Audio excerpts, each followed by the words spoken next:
नमोस्तु नमोस्तु नमोस्तु नमो अय्यान नमो वज्रायण नमो दोये सर्वसाम मंगलम भगवान वीरो मंगलम गणि मंगलम कुंदकुंदारि नमोस्तु मंगलम सर्वमंगल मांगल्यम सर्वकल्याणकारकम प्रधानम सर्वधर्माणां जयनं जयतु शासनम नमः श्री वर्धमानाय निर्दोषकलिलात्मने सालोकानां त्रिलोकानां यद्विद्याय ते वन्दितु सर्वसिद्धे धूमचर्मो मङ्गलं पत्तेवोच्छामि समयपाहुणो सुधकेवली कहानी सुनवाई कहानी एकदम आज कहानी सुनाएगा।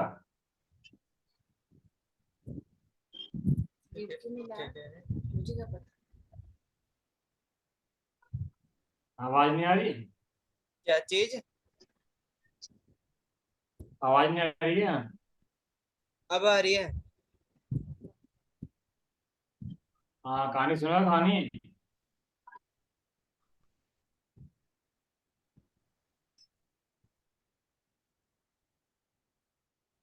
राजा श्रेणी नाम सुना है माता जी।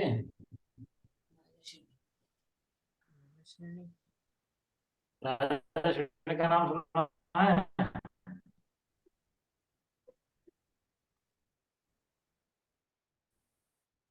हेलो आवाज नहीं आ रही भाई, आवाज नहीं आ रही। राजा श्रेणी का नाम सुना है। आवाज नहीं आ रही। आवाज नहीं आ रही। हाँ सुना है। अच्छा राजा श्रेणी हाँ बताओ फिर आवाज नहीं आ रही तो। आ रही है। आवाज है। हम्म। आवाज है।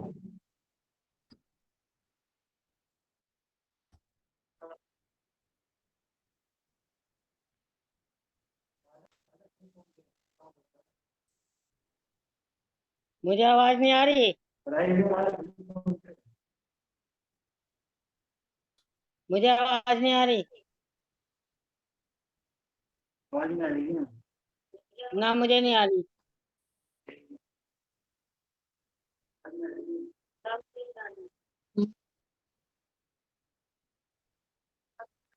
आवाज है।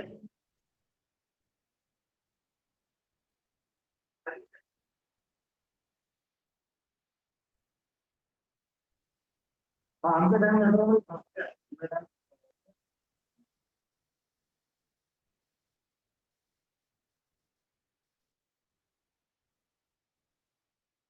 आवाज आ रही है। हेलो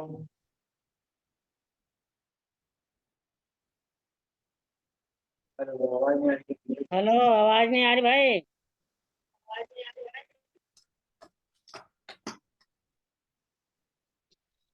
दिवाली की आवाज आ रही है। आवाज आ रही है। आ रही है आवाज तो आ रही है, सही आ रही है। मुझे तो नहीं आ रही, राजा श्रेणी से मुझे नहीं आ रही।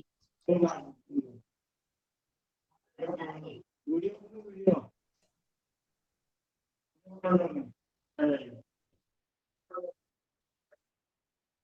राजा श्रेणी से राजा श्रेणी से माइंड होने के टाइम में सबसे आई मेरे- अच्छी बात करी उनकी पत्नी के नाम से चेल ना यहाँ पे पत्नी होंगी आवाज नहीं आ रही बिल्कुल भी। नहीं जवाब आवाज नहीं आ रही।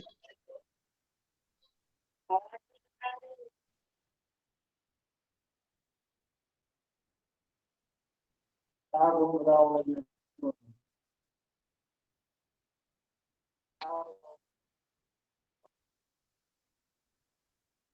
हमारी है हमारी है नहीं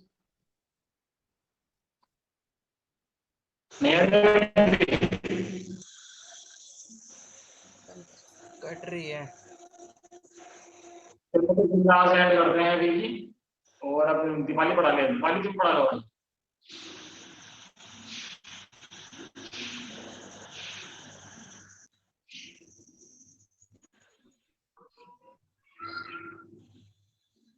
दीपाली,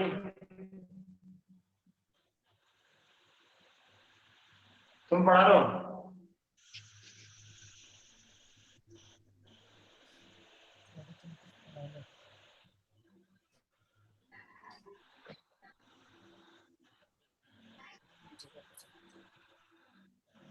दीपाली तुम पढ़ा लो आज, मेरे यहाँ पे नेटवर्क प्रॉब्लम आ रही है शायद। पढ़ाओ आप पढ़ाओ हल्की फुल्की बता रही है। आवाज आ रही है नहीं आ रही है? हाँ। राजा श्रेणी थे, उनकी पत्नी नाम है चेलना। उस समय में जिसका राजा श्रेणी थे उस समय कहानी है। कहानी क्या है? एक शेर था, शेर। कौन सा शेर?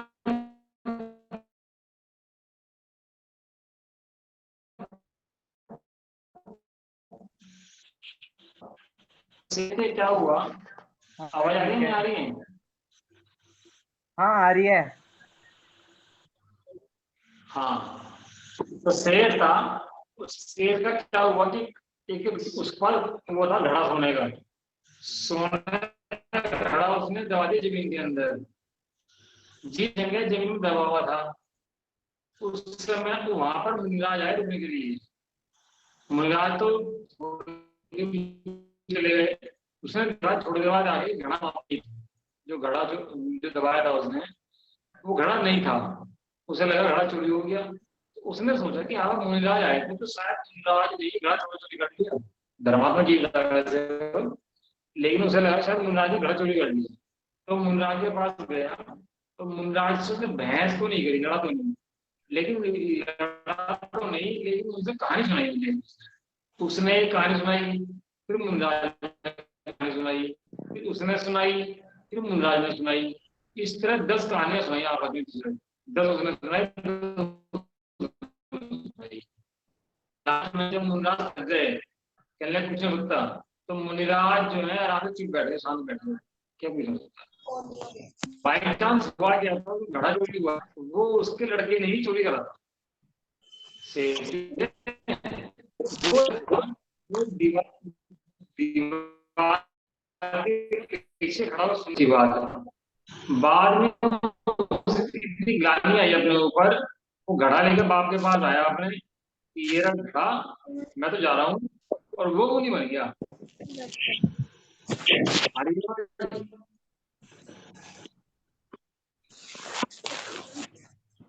हेलो हेलो हाँ। हेलो, जी आवाज आ रही है? जय जिनेन्द्र। जय जय। तो कहानी सुना रहे हैं उसकी। एक शेर था, शेर का नाम था जिंदत। कितना क्या था? जिंदत। और उसका लड़का था कुबेर दत्त। उसका लड़का नाम क्या था? कुबेर दत्त। राजा शनिक के समय की कहानी है। राजा शनिक थे।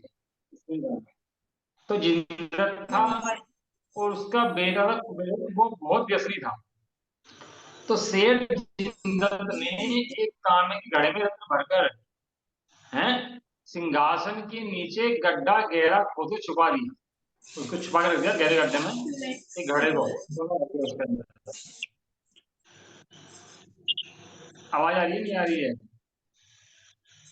हाँ आ रही है।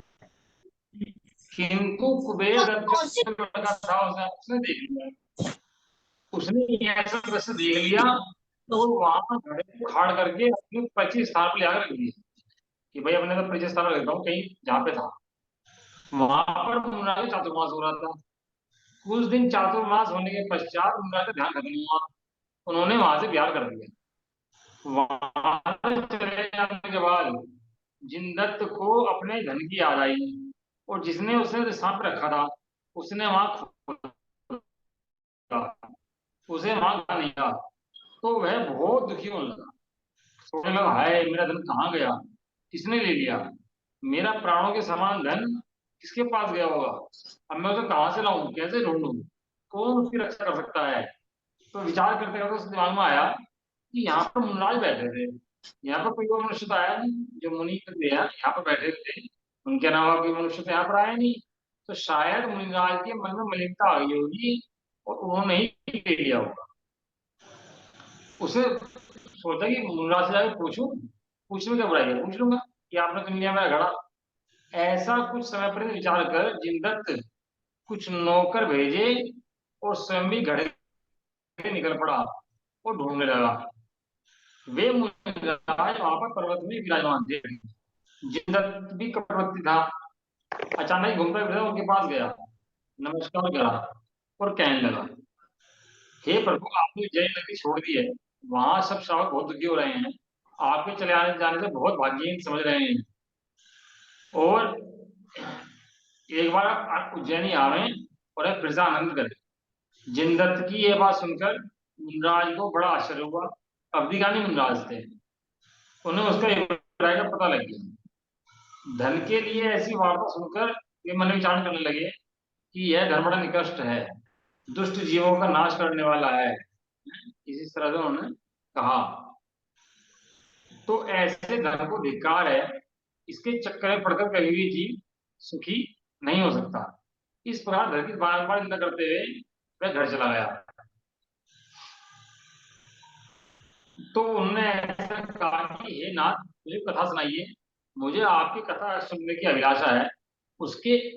उसने ऐसे वचन सुन के कहा, जिनदत्त, तुम्हारी कोई कथा कहो, हम तुम्हारे मुंह से ही कथा सुने। मुनराज बोले कि तुम ही कथा कहो, हम तुम्हारे मुंह से ही कथा सुनेंगे। जिनदत्त ने एक कहानी सुनाई निंदा। वो कौन सी कहानी सुनाई, सुनो। इस जम्बू द्वीप में एक अतिशय मनोहर बनारस नाम की नगरी है। बनारस नगरी का स्वामी नीति पूर्वक प्रजा का पालक था राजा जितमित्र। जितमित्र के यहाँ एक आनंद कार नाम का राजवैद्य था। उसकी स्त्री धनदत्ता अति रूपवती एवं साक्षात कुबेर के समान थी। राज्य की ओर से वैद अंगदगार को जो आजीविका दी जाती थी उससे वो गुजारा करता था एवं इंद्र के समान उत्तम भोग को भोगता हुआ आनंद से रहता था। वैदवर अंगदगार के अतिशय दो पुत्र थे। प्रथम पुत्र धर्ममित्र था और दूसरे का नाम धर्मचंद्र था। तो समझ में आया तो ये पूछ लेना बीच में, कहानी समझ में आ रही हो तो क्वेश्चन तो पूछ लेना बीच में। दोनों भाई माता पिता के लाडले थे, इसलिए अधिक प्रयत्न करने पर भी छोटा अक्षर भी नहीं पढ़ते थे। रोग आदि की परीक्षा के लिए ज्ञान नहीं हुआ, इसलिए निरक्षक भट्टारक होकर घर में रहते। कुछ दिन के बाद अशुभ कवि कृपा से वैदवर अंगदगार का शरीर अंत हो गया। वे धर्ममित्र और धर्मचंद्र अनाथ तरीके रहे। राजा की ओर से आजीविका बंधी हुई थी। राजा ने उन्हें भी राजा ने जान के मुंह उठाए और आजीविका छीन ली। इससे दोनों भाइयों को और भी अधिक दुख हुआ एवं अतिशय अभिमानी किंतु अतिशय दुखित में दोनों भाई कुछ भीतर चंपापुर की ओर चले गए। उस समय चंपापुरी में शिवभूति नाम का ब्राह्मण निवास करता।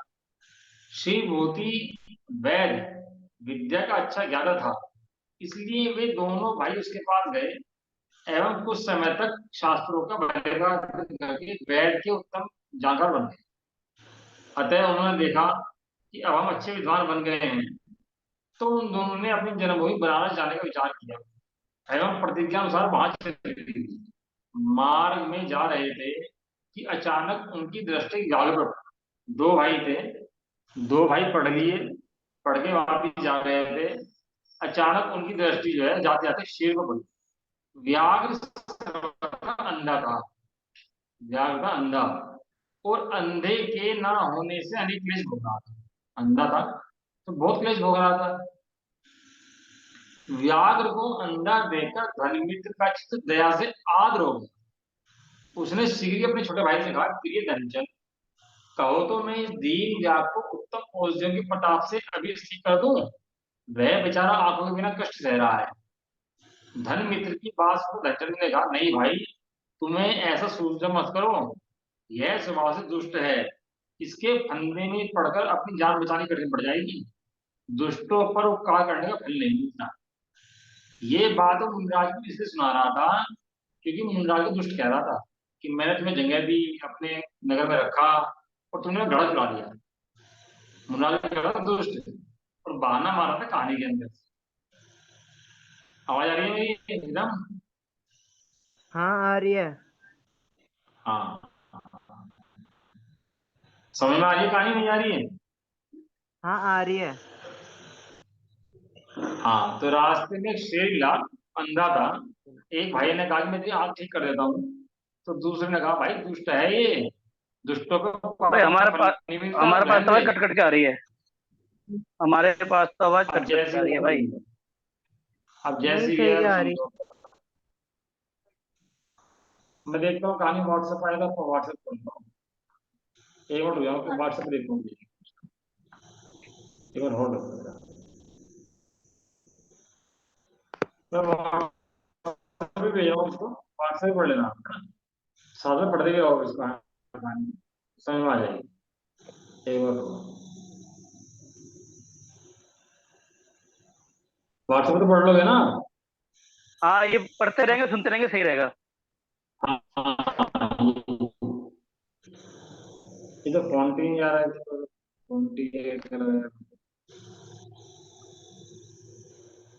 फॉन्ट नहीं आ रहा। अच्छा, चलो कोई नहीं। फॉन्ट नहीं पकड़ रहा है, नहीं पकड़ रहा, चलो कोई नहीं। फॉन्ट नहीं पकड़ रहा। अच्छा। चलो सुनो। तो क्या हुआ था उसके बाद आगे? तो दोनों ने सोचा कि धर्ममित्र के सिर पर, तो दूसरे दोस्त ने सोचा कि धर्ममित्र के सिर पर काल छा रहा है। उसने छोटे भाई की बात नहीं मानी और व्याघ्र को ठीक करने के लिए सही हो गया। जब धर्मचंद ने देखा कि धर्ममित्र मेरी बात नहीं मान रहा है, तो वह शीघ्र ही पेड़ पर चढ़ गया और पत्तियों से अपने को छिपा लिया। धर्ममित्र व्याघ्र की आंख की दवा करने लगा। ओजियों के प्रभाव से बात बात धर्ममित्र ने उसे सही कर दिया। किंतु दुष्ट अपनी दुष्टता नहीं छोड़ते। जो ही व्याघ्र ठीक हुआ, उसने तत्काल धर्ममित्र को खा लिया और आनंद से जहां तहां घूमने लगा। इसलिए हे प्रभु, मुने क्या कि उसने अपने परोपकारी दुख करने वाले धर्मित्र को खा लिया। कृपया आप मुझे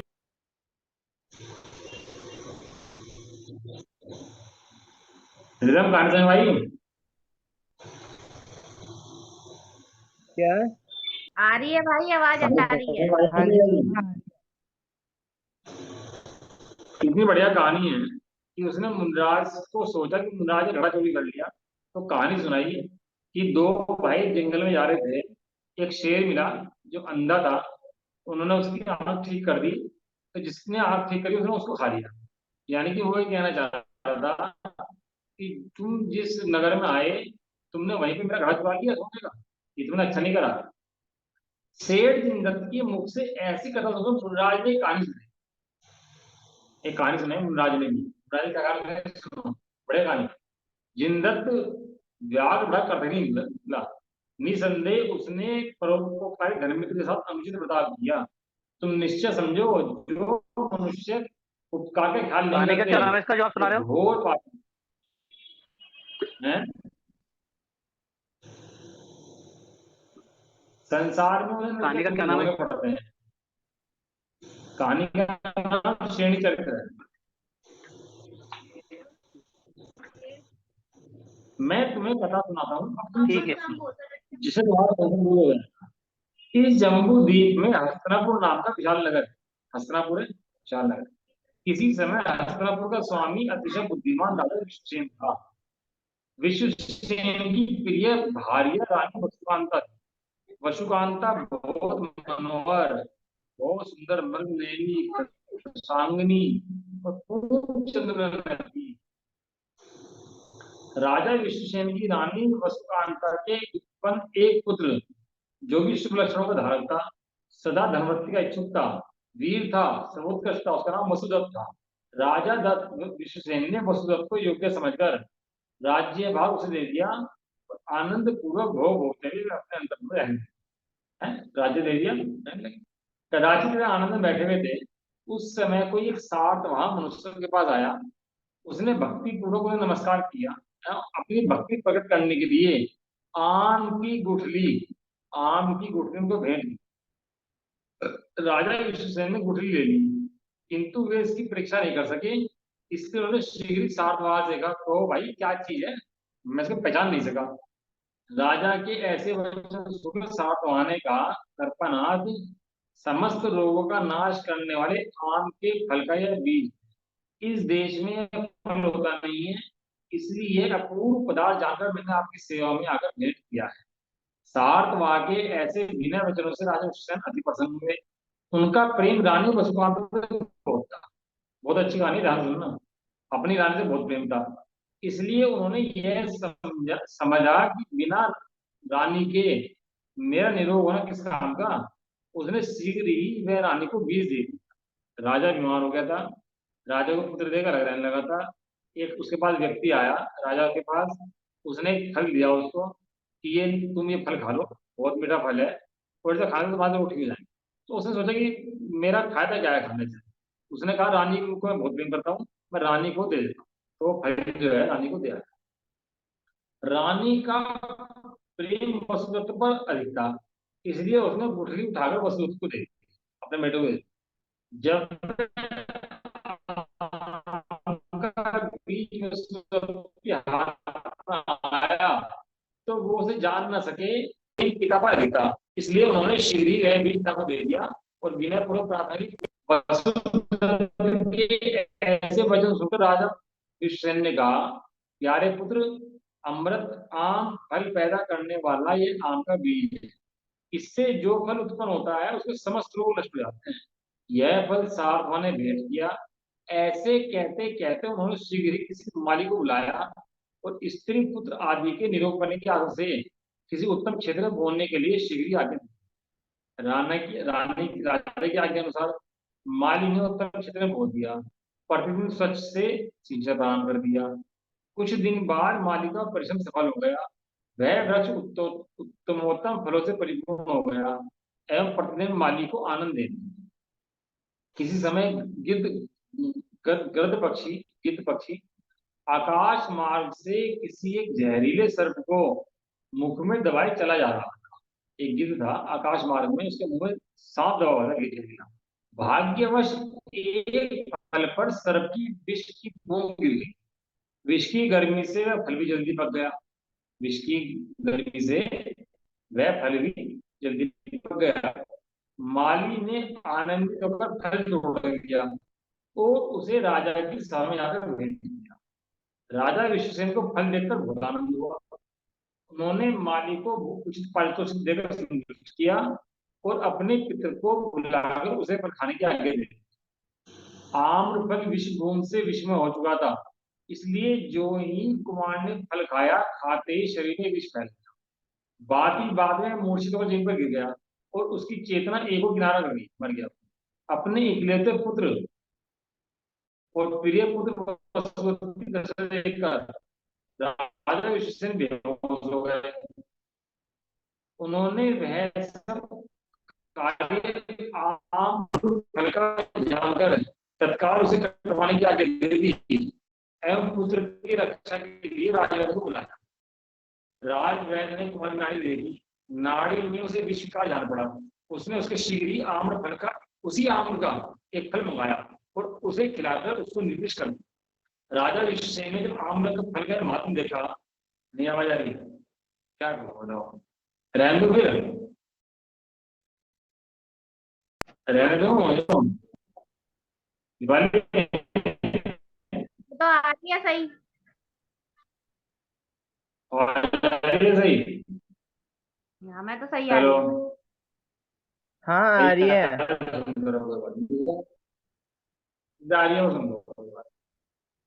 कोई बात, थोड़ी सी रहेगी क्लास आ जाएगी। राजवैद्य ने कुमार की नाड़ी देखी, नाड़ी में उसे विष का जान पड़ा। इसने शीघ्र ही आम का फल मंगाया तो निर्विष कर दिया। राजा विश्वसेन ने आम का महात्म देखा, उसे बड़ा शौक हुआ। वे कहने लगे, वे अपने उस अविचारित कार्य के बारंबार पश्चाताप करने लगे और मूड तक ही सहजवा दिखा देंगे। पेट कटवा दिया था ना आम का पेट कटवा दिया, उसका फल मंगाएगा, सब ठीक हो गया। अब पता लगा तो इसका विष का बूंद गिरी थी, बाद में पता लगी उसको, पहले नहीं पता थी। हे जिंदत, तुम ये निश्चय समझो कि जो हतबुद्धि मनुष्य बिना सोचे समझे काम कर डालते हैं उन्हें पीछे पछताना पड़ता है। बिना समझे काम करने वाले मनुष्य निंदा भाजन बन जाते हैं। अब तुम ही इस बात को कहो कि राजा ने जो आम का वृक्ष बिना विचार के कटवा दिया था, क्या यह काम उत्तम था? मुझे यह कथा सुन के जिनदत्त ने कहा। समझ में आई कथा क्यों सुनाई उसने? राजा की सुनाई कहानी क्यों दीपाली? हाँ, आ रही है। हाँ जी, हाँ जी। दीपाली, आ रही है, समझ आ रही है। मैं कह रहा हूँ कहानी मुनराज ने क्यों सुनाई? ये कहानी मुनराज ने क्यों सुनाई? वो उसने घड़ा चोरी का, वो उसमें दिमाग चल रहा था ना, मुनिराज ने चोरी करी। हाँ, तो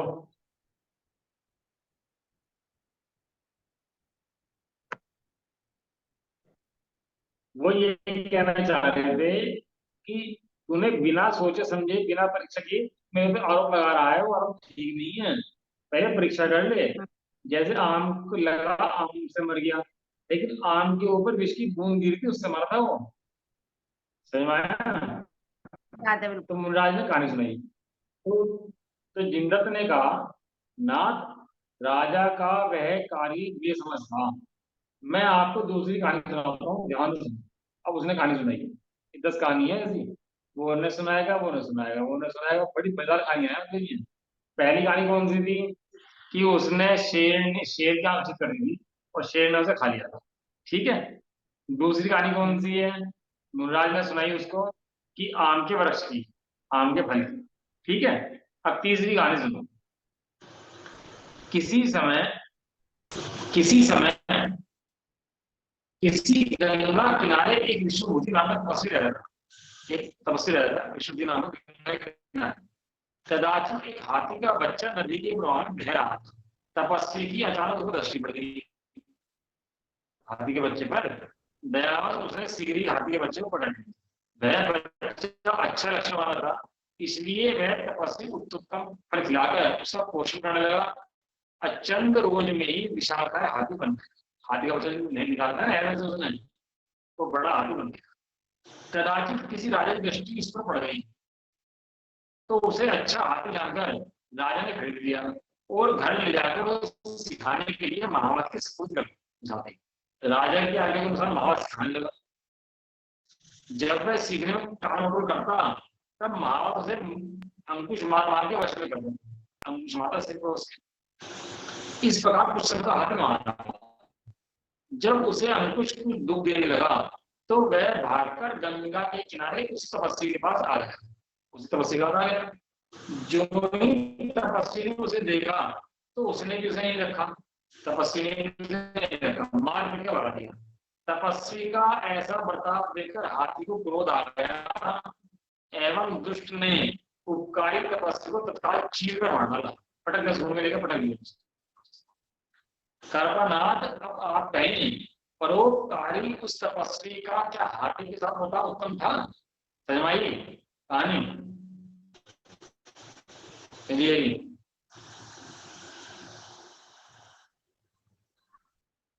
आवाज नहीं आ रही? दीपाली समझ में आई कहानी? समझ आ रही। हाँ, तो मैंने कहा जिंदत, वह हाथी बड़ा दुष्ट था। दुष्ट ने जरा भी अपनी दया नहीं की। देखो, जो मनुष्य उन्हें वेदना सहनी पड़ती है, नरकाती गतियों के लिए तैयार रहती है।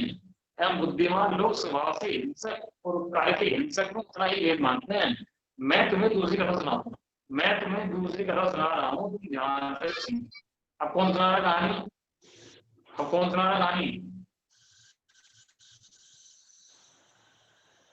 अब वो सुना रहा ना जिसने सोनाक्षी इल्जाम लगाया। बताएगी। जिंदत क्या नाम अब है? मुन्नी रात कहानी सुना। तीन कहानी हो चुकी। सोनाक्षी बताएगी, सोनाक्षी। चौथी कहानी कहा है तुम लोग? मैं बढ़िया पसंद है, मजेदार पसंद है। मैं सुनो ना, तुम मजेदार पसंद है। इस धरती पर चंपापुरी नाम की एक नगरी है। चंपापुरी। किसी समय कुबेर उस चंपापुरी में देवदत्ता नाम की वेश्या रहती थी। एक वेश्या थी उस नगर में। देवदत्ता बहुत सुंदर थी। वेश्या बहुत सुंदर। यदि उसके देवांगना कहा जाए तो भी कम था। इतनी सुंदर देवांगना कह तो भी कम था उसकी। उसके पास एक पालतू तोता था उसके पास। मैं ये तोता गाँव से प्यारा है। कदाचित रविवार के दिन तोते के लिए प्याले में शराब रखकर, तोते के लिए शराब रखकर वह किसी काम में चली गई। इतने में ही लड़की वहां पर आई और शराब में विष डाल दिया और शीघ्र वहां पर भाग गई। लड़की वहां पर आई, जो शराब रखी थी उसने जहर डाल दिया तो भाग गई। देर जहर डालने की मैं अपने सीधे साथ भाग गई और तोते को शराब पिलाने लगी, किंतु तोता रस दे रहा था। तोते को डर इसके अंदर जहर है, इसलिए अनेक बार प्रयत्न करने पर भी उसने शराब में चोट नहीं ढोई।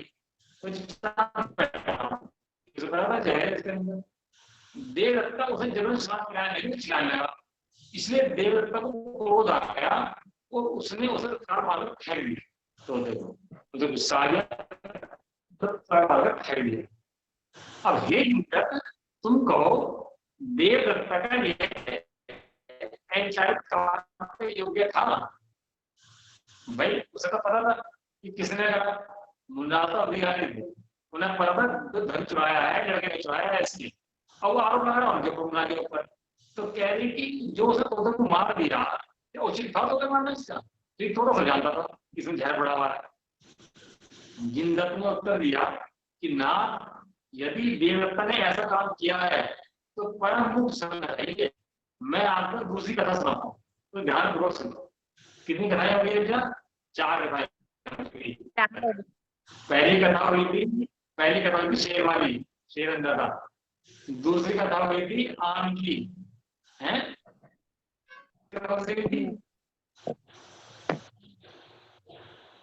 तीसरी कथा हाथी वाली, वो हाथी बहुत दुष्ट था, हाथी ने उसको मार दिया। और चौथी कथा तोते की, तोते को उसने मारा। तो अब मैं आपको कथा सुनाता हूँ, ध्यान से सुनो, ठीक है? कहानी में बड़े टाइम कम रहेगा, वो सुनाता हूँ आपको। बहुत बड़े कहानी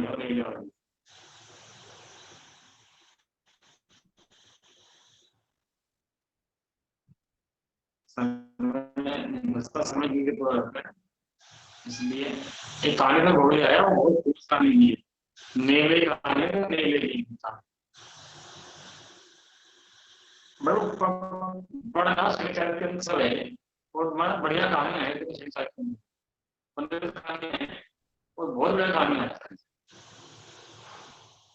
हाँ ये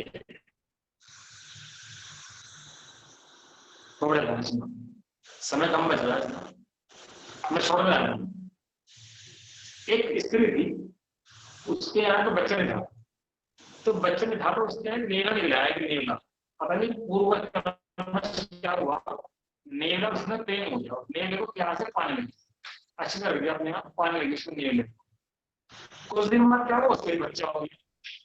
तो बच्चा और नेला प्यार से रहने, बड़े आराम से प्यार से बच्चा और नेला दोनों रहेंगे। जब बच्चा और नेला रहने लगे साथ में, तो एक दिन क्या हुआ कि वो स्त्री पानी भरने के लिए कुएं पर, पीछे से सांप आ गया। तो नेवले ने देखा सांप जो है बच्चे को काटने के लिए आया, तो नेवले ने सांप को काट के मार दिया। उधर वो पानी लेकर आ रही थी, जब पानी लेकर आई तो वो गेट पर आया नेवला, और वो खुश हो ये देखो मैंने तुम्हारा बच्चा बचाया, और ने सांप को मार दिया। उस स्त्री ने देखा कि इसका खून लगा हुआ है, तो उसे लगा इसने बच्चे को मार दिया, ये जो खून लगाया है वो इसके, इसने मेरे बच्चे को मार दिया। ऐसा सोचकर उसे गुस्सा आया कि घड़ा उठाकर उसके ऊपर पटक दिया, नेले के ऊपर, और घड़ा पटकने से नेला मर गया। मरने के बाद वो अंदर गई, अंदर जाने के बाद उसने देखा कि बच्चा सही पड़ा हुआ है, बार सांप मरा। तो उसे ये जानने के बाद अपने काम पर बड़ा खेद हुआ कि अरे इसने क्या कर दिया। तो हाँ, तो इसने बच्चे को बचाया और तूने बच्चे बचाने वाले को मार दिया। इसलिए बिना सोचे समझे नहीं बोलना चाहिए, परीक्षा करनी चाहिए। मुनिराज बार समझा रहे थे उसको कि तू समझ, ऐसा नहीं है तू समझ रहा है, ये एक कहानी सुना है, फिर वो कहानी सुना है, ये कहानी सुना है, वो कहानी सुना है, सुधरने आखिर तक 10 कहानियां होगी।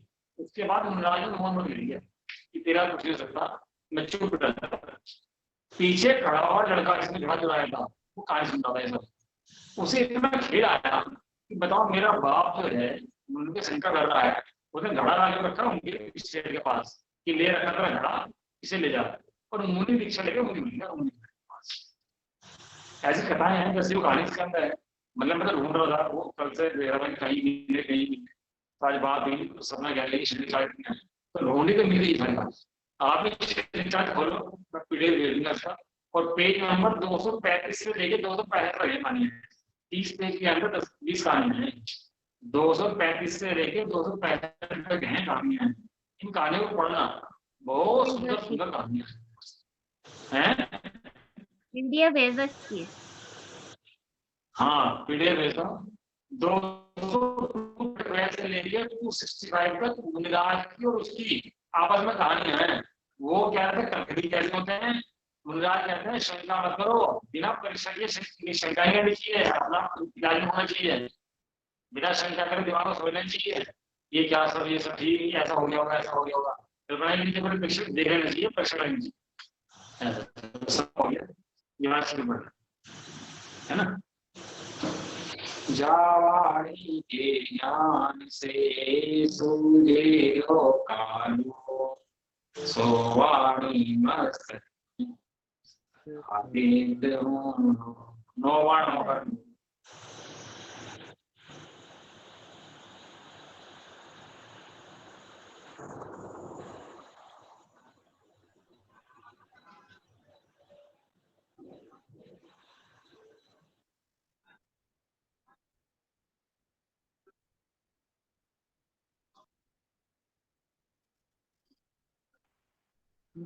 पंडित जी शुद्ध करो, चाहे 5 बार करो लेकिन बिल्कुल शुद्ध। तो माता की जय हो जय हो।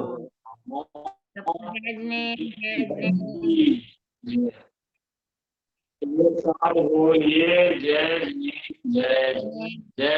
जय